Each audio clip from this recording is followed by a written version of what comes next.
Give God 90, where we're not afraid of the tough biblical questions, because we will dig through the language, the culture, and the history to find the truth revealed in the words of our Creator.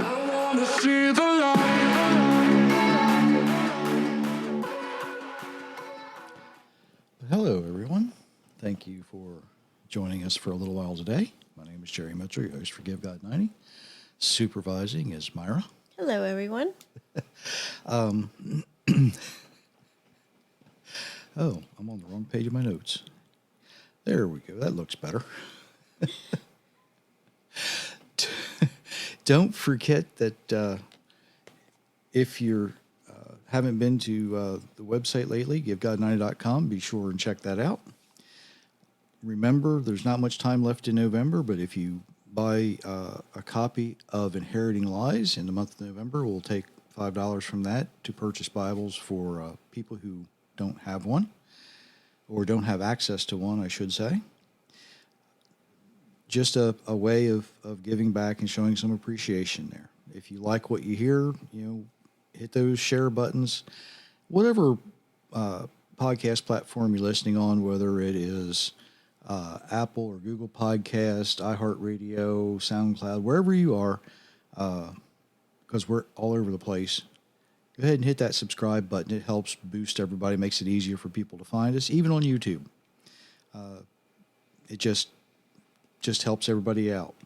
And don't forget, we get lots and lots and lots of comments, and we'll say something else about that in a few minutes.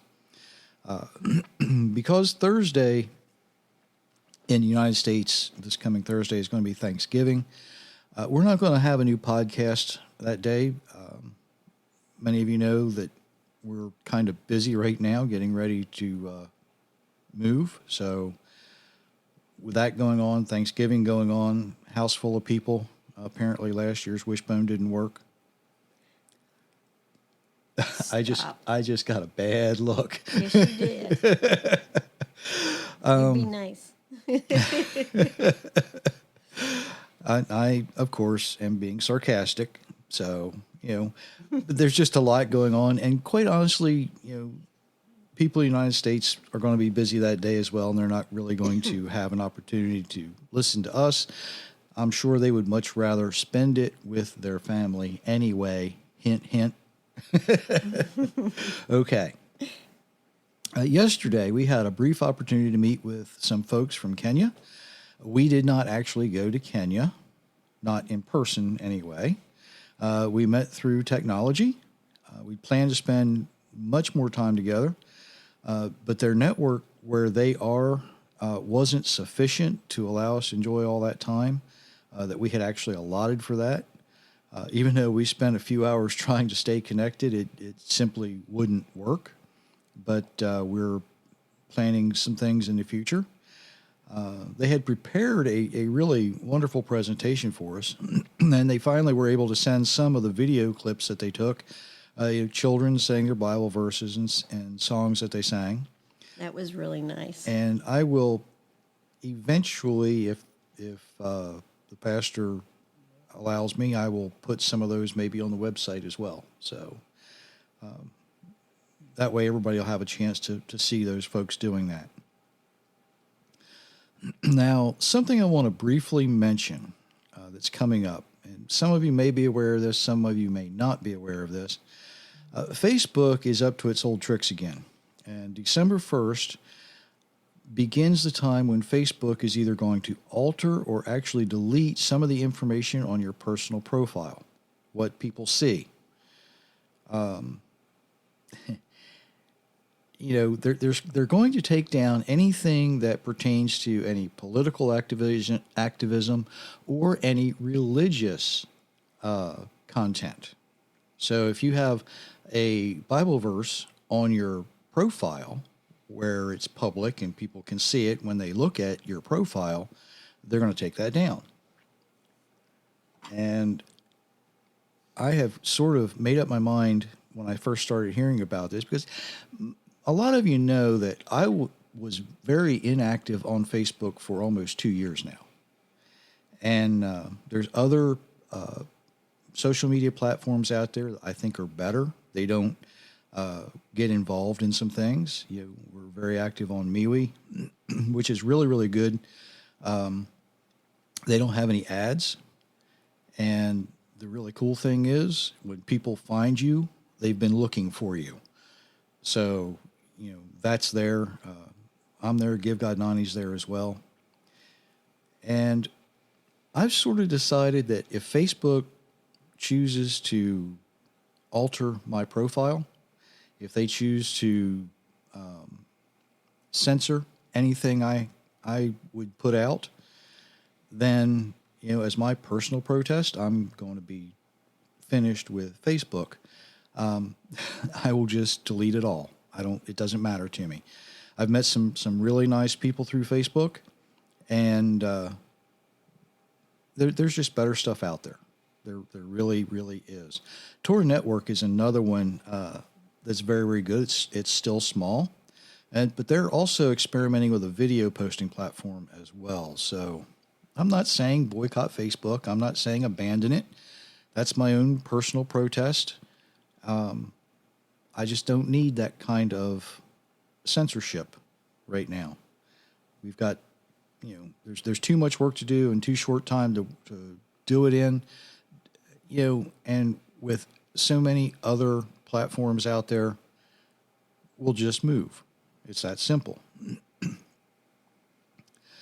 And quite honestly, I'm not willing to capitulate who I am or what I do to please the people who reject the Almighty. It's that simple. And that kind of brings me to where I wanted to talk about today. I'm kind of like the Puritans in that way, just a little bit. I might even be like the Pilgrims, who were considered to be the separatists as well. Now, because Thanksgiving's this coming week, not this guy, it's going to be Thursday, in the United States. And I thought, what better time than to look at a question that I have asked for many, many years. And I've alluded to this in the past, but I've never actually committed a whole podcast to it. So here it is.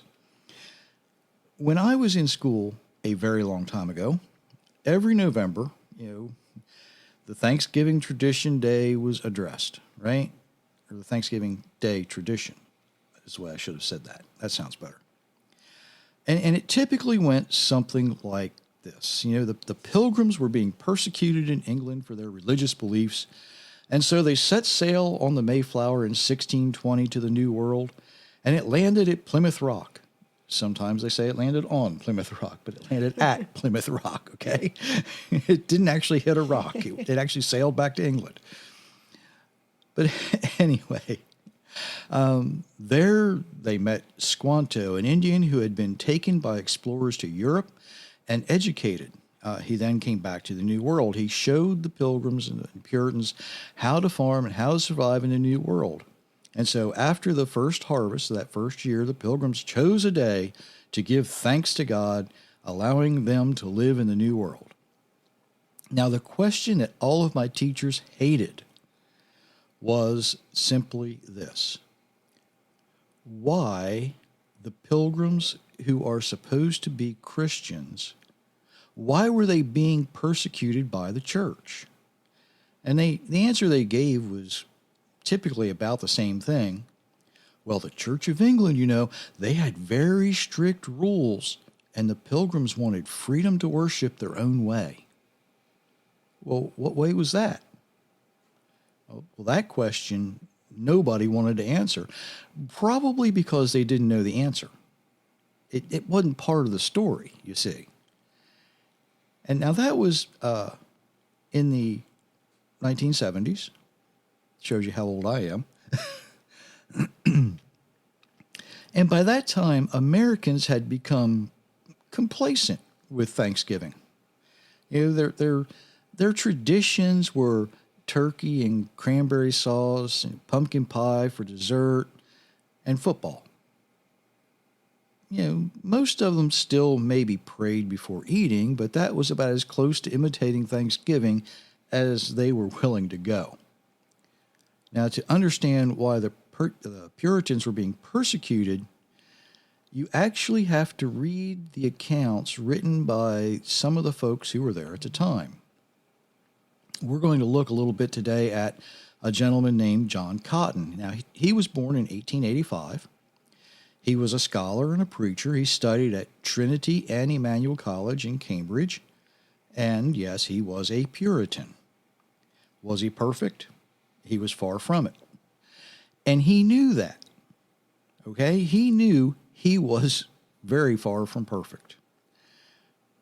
He realized that faith needed to be put into action. Now, later in life, he sort of softened on that stance just a little bit.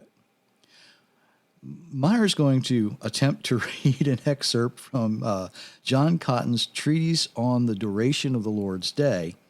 Now, this was actually compilated by Winton Solberg a few years ago.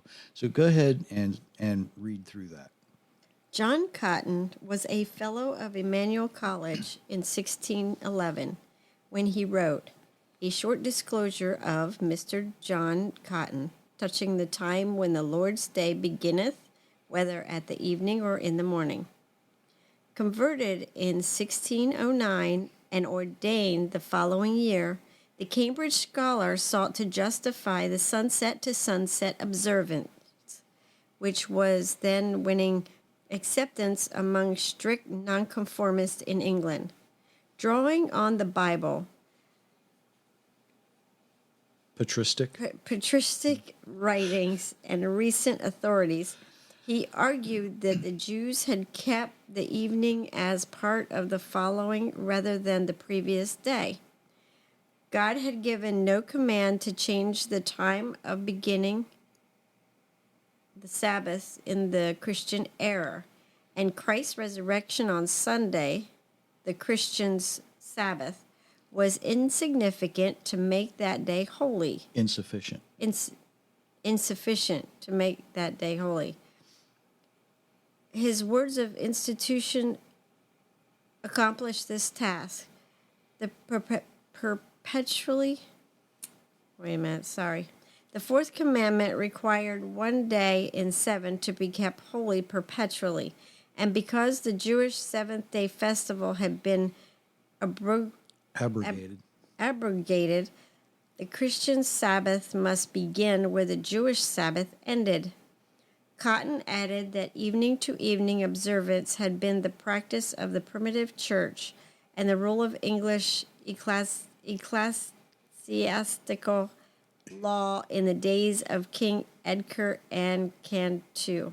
Can you tell that was written about 400 years ago? My brain in my mouth did. Sometimes it's harder to read Old English than it is Old Hebrew. But right away we see Cotton at odds with the Church of England over the Sabbath. And Cotton writes that the day of resurrection, which is Sunday, which, by the way, I have argued against, is not sufficient to make that day holy. Now, that really puts him in some hot water with a very ritualistic church right off the get-go. Now, to confuse matters more, the reason he wrote this, some people were observing the Sabbath from sundown Saturday to sundown Sunday, following the evening and morning counting of days from Genesis chapter 1. Others, though, observed the Sabbath from midnight Saturday to midnight Sunday, following the Roman establishment of the days. Roman days began at midnight. But the Sabbath day was not the only reason that the Puritans were persecuted by the church. Even though the Church of England at the time had broken away from the Catholic parent, it still remained extremely ritualistic. And the Puritans considered many of these rituals overbearing and wanted a simpler way to worship, one that would be more like what we have described in the Bible, simply reading what had been written and then allowing the discussions to expound the reading of that day. Or some wanted to be more like the disciples. They would have worshipped with psalms and with prayer. And the simplistic approach to worship was rejected by the church. They considered the Puritans heretics because they wanted their worship to be more focused on the Bible than on the rituals of the church. Not much has changed, and we'll get to that too. And it was for these reasons, and most likely others as well, but those were the two main focuses, that the Puritans chose to leave their home and travel to what they considered the New World. Once here, however, even though they were free to worship as they pleased, some began to question if they were doing things correctly. And now we can enter the conflict between the Puritans and the Pilgrims. You thought this was going to be easy, right? Oh, my. See the lengths of study I go to bring you this information. And people wonder why I'm, deep in thought most of the time trying to figure out how to say these things. Because I'm taking some really, really complicated events and trying to simplify them into about a half an hour or so. And I'm going to oversimplify this too, okay? The Puritans desired to purify the Church of England. They wanted to change the Church of England. But the Pilgrims, who were also known as a separatist, they just said, let the Church of England go its own way. We'll just go do our own thing. It was that simple. But once they got to the New World, one of the obvious differences between these two groups was, once again, the Sabbath day. And again, some believe the Sabbath was from sundown Friday to sundown Saturday. Others wanted to say it was on Sunday, whether it began at sundown or midnight. So they splintered off, and it created a rift between the groups. That's why a lot of the things that happened in the New England states in the United States were so controversial at the time, because depending on who you were reading, that was their point of view. But interestingly enough, members of both groups, they would travel to meet the Jewish rabbis of the day and study with them. And there are writings indicate some would go to the Caribbean to meet and study.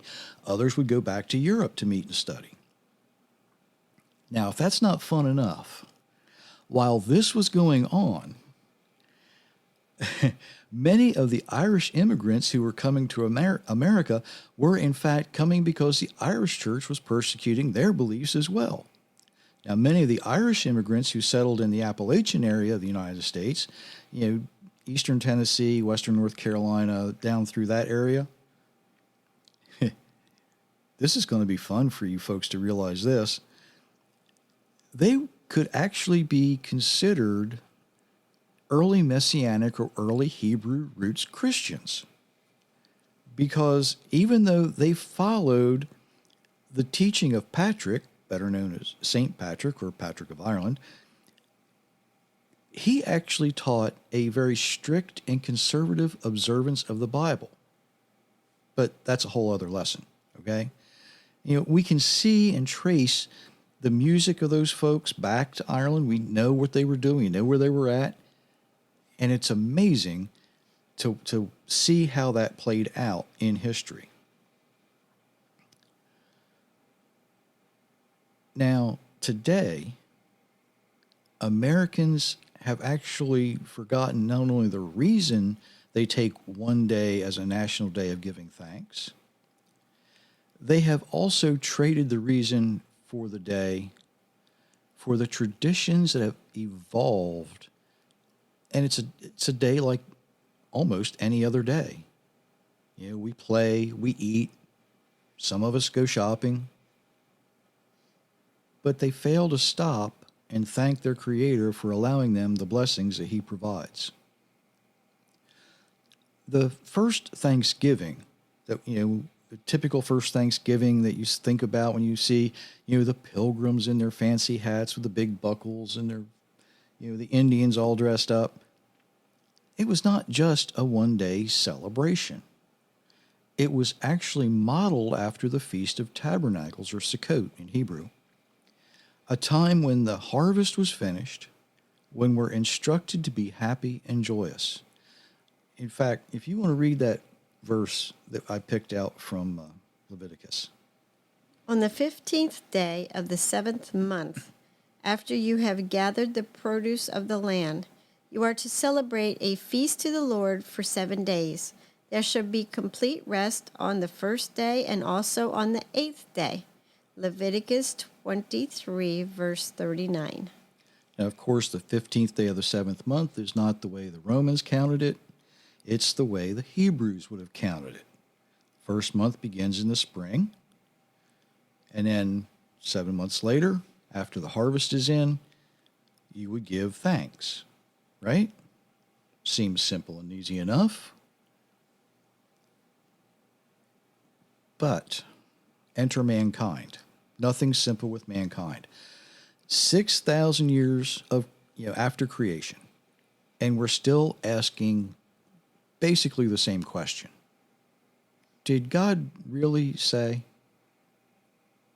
3,800 years after Moses guided the Israelites through the Red Sea on dry land, and we still argue about, did he really do that?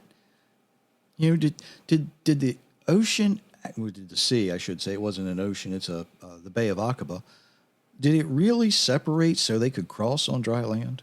We're still arguing about that. 2,000 years, and we argue about Yeshua. We argue about Jesus. 400 years, we argue about the Puritans coming to the New World. And some people question if there's a God. With all of that history being played out all the time, all that we know, if you're willing to read, and you have to ask, is there a God? Is there really good and evil in the world? After all that time, believers argue among themselves about which day the Bible tells us to observe as a day of rest. Even conservative denominations can't agree among themselves what the Bible teaches us, because the same question that the serpent asked Eve still rides on the very breath of our Creator. Did God really say? Well, of course he did. If you choose to believe the Bible, and today more and more people are proving they don't, but if you answer, yeah, God really did say. Yes, he did say that. We don't have to add to it. We don't have to change it. We don't have to take anything away from it. And basically that's what John Cotton's writing to his contemporaries. Look, here it is in plain Hebrew. All you have to do is read it. We can do the same thing with our contemporaries today. We can say, here it is, it's written. You don't need to argue with me. Argue with God. I'm going to let you think about a verse for a week. And it comes from Deuteronomy 8:10. It says, after you have eaten and are satisfied, you are to bless Jehovah your God for the good land that he has given you. Wherever you live, it was our Creator who provides the land you live on. Be thankful every day. But as a nation in the United States, it's this Thursday. I believe Canada is the next day or something. They have a different day. I don't live there, so I don't know their national holidays. Sorry for all the Canadian folks. But think about it. Are you actually thankful after every meal? Are you actually thankful? And I know the tradition today is to pray before the meal. They call it blessing the meal, which is a whole nother lesson too. But that's okay. I'm getting looks, so I won't go there. I'm being supervised today. Are you thankful for what you've been given? Are you thankful for what you've been provided? Think about that and let that sink in for a week. Did you have anything since I've been getting all these looks? No. I No? think you've about settled it. Okay. But thank you, everyone, for listening to us, and we will see you on Monday. Yes, we will.